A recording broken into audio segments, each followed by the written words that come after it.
संजय तुम्मा, जिन्हें उनके लोकप्रिय उपनाम वॉव शेफ के नाम से भी जाना जाता है, भारत की पाक कला दुनिया में एक सम्मानित और उच्च सम्मानित व्यक्ति हैं।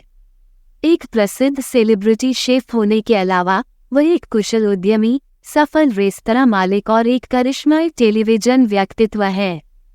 उनकी उल्लेखनीय उपलब्धियों में से एक अत्यधिक प्रशंसित कुकिंग वेबसाइट whatever.com की स्थापना है, जिसने अपार लोकप्रियता और वफादार अनुयायी हासिल किए हैं।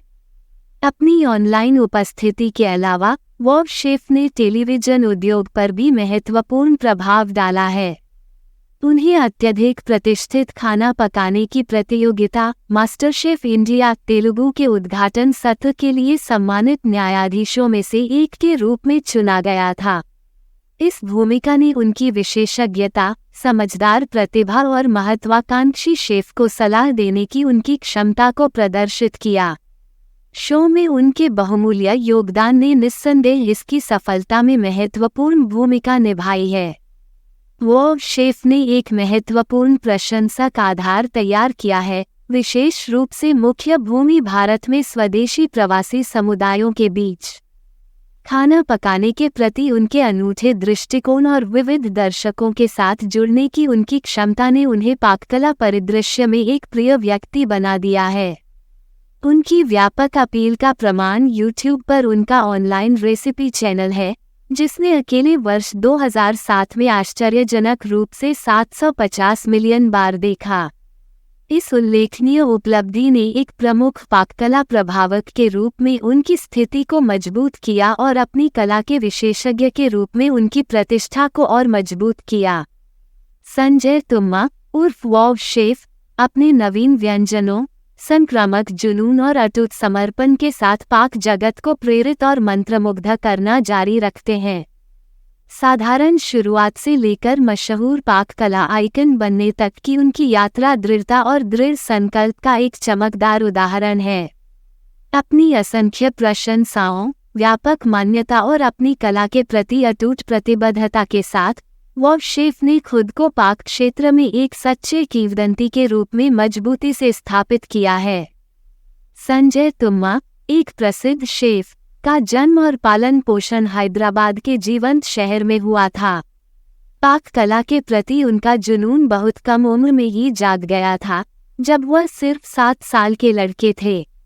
उसकी माँ उसे व्यस्त रखने और परेशानी से दूर रखने के प्रयास में उसे रसोई में जाने की अनुमति देती थी, जहां वह विभिन्न सामग्रियों और खाना पकाने की तकनीकों के साथ प्रयोग करता था। इन शुरुआती वर्षों के दौरान संजय ने पहली बार मुंह में पानी ला देने वाले व्यंजन बनाने की अपनी प्रतिभा का पता लगाया, जिसमें उनकी प्रारंभिक पाककृति स्वादिष्ट डोसा और पूरी तरह से तले हुए अंडे थे। जैसा कि भाग्य को मंजूर था, भोजन और खाना पकाने के प्रति संजय के प्यार ने उन्हें अपनी साथी रागिनी से मिलने के लिए प्रेरित किया, जिसने पाक कला के प्रति उनके जुनून को भी साझा किया। भोजन से संबंधित सभी चीज़ों के प्रति उनका साझा प्यार उन्हें एक साथ ले आया और उन्हें जल्द ही एहसास हुआ कि वे न केवल जीवन में बल्कि रसोई में भी भागीदार थे।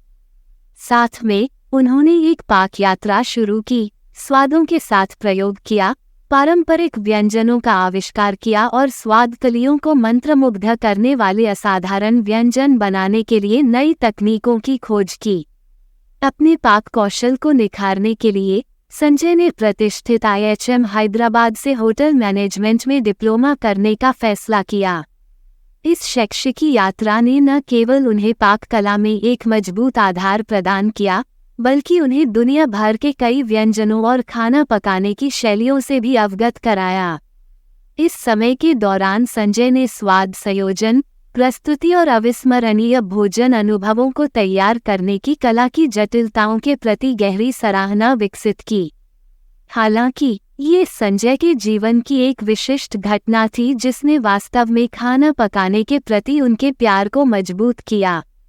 जब उनकी मां बीमार पड़ गईं और कुछ समय के लिए बिस्तर पर ही सीमित रहीं, तो संजय ने अपने और अपने परिवार के लिए भोजन तैयार करने की जिम्मेदारी ली। इस अनुभव ने न केवल उनके समर्पण और दृढ़ संकल्प को प्रदर्शित किया, बल्कि उन्हें रसोई में अपनी रचनात्मकता का पता लगाने की भी अनुमति दी। प्रत्येक भोजन के साथ खाना पकाने के प्रति संजय का जुनून मजबूत होता गया और उन्हें एहसास हुआ कि उन्हें अपनी असली पहचान मिल गई है। आजीविका तुम्मा ने अपना पहला रेस्तरां सिजल इंडिया 1998 में शिकागो में खोला। अगले 7 वर्षों में उन्होंने 3 और रेस्तरां खोले। आखिरकार उन्होंने अपने रेस्तरां बेच दिए क्योंकि उन्हें लगा कि उन्हें शेफ के रूप में खाना पकाने का अवसर शायद ही मिले। 6 एक बेहतर स्रोत की आवश्यकता है। वर्ष 2007 के सितंबर महीने में उन्होंने व्यस्त शहर शिकागो में एक स्टूडियो की स्थापना की और अपने शुरुआती 150 स्वादिष्ट व्यंजनों को रिकॉर्ड करने की प्रक्रिया शुरू की। इन पाककृतियों को उसके यूट्यूब चैनल के माध्यम से ऑनलाइन समुदाय के साथ साझा किया गया, जिसे उचित रूप से वाव शेफ नाम दिया गया। उन्हें ये देखकर आश्चर्य हुआ कि इन वीडियो ने तेजी से अपार लोकप्रियता हासिल की, आश्चर्यजनक संख्या में व्यूज बटोरे और हर बार 10 लाख का आंकड़ा पार कर लिया।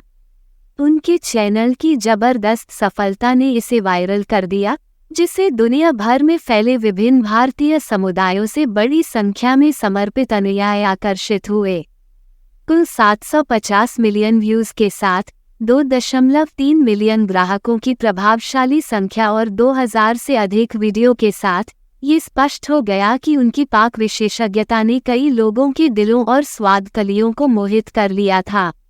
अटूट समर्पण का प्रदर्शन करते हुए वो लगातार मासिक आधार पर अपने चैनल पर 10 से 12 ताज़ा वीडियो जोड़ती है। उनके प्रदर्शनों की सूची में ये नए जोड़ आसानी से रिलीज होने के कुछ ही घंटों के भीतर हजारों व्यूज जमा कर लेते हैं, जिससे ऑनलाइन पाक क्षेत्र में एक प्रमुख व्यक्ति के रूप में उनकी स्थिति मजबूत हो जाती है। 2008 में अपने परिवार के साथ भारत लौटने के बाद उन्होंने whatever.com नाम से अपनी खुद की वेबसाइट लॉन्च करके एक महत्वपूर्ण कदम उठाया। इन वर्षों में आकर्षक सामग्री बनाने के लिए उनके समर्पण और जुनून ने बड़े पैमाने पर अनुयायियों को आकर्षित किया, जिसके परिणामस्वरूप 2014 तक उनके चैनल पर 1.45 मिलियन ग्राहकों की प्रभावशाली उपलब्धि हासिल हुई। जून 2021 तक तेजी से आगे बढ़ते हुए उनका यूट्यूब चैनल लगातार फलता फूलता रहा है, जो अब एक आश्चर्यजनक उपलब्धि हासिल कर रहा है। 2.39 मिलियन ग्राहक। धन्यवाद। आप देख रहे थे गॉड ब्लेस टीवी हिंदी। हमारे साथ जुड़ने के लिए सब्सक्राइब अवश्य करें।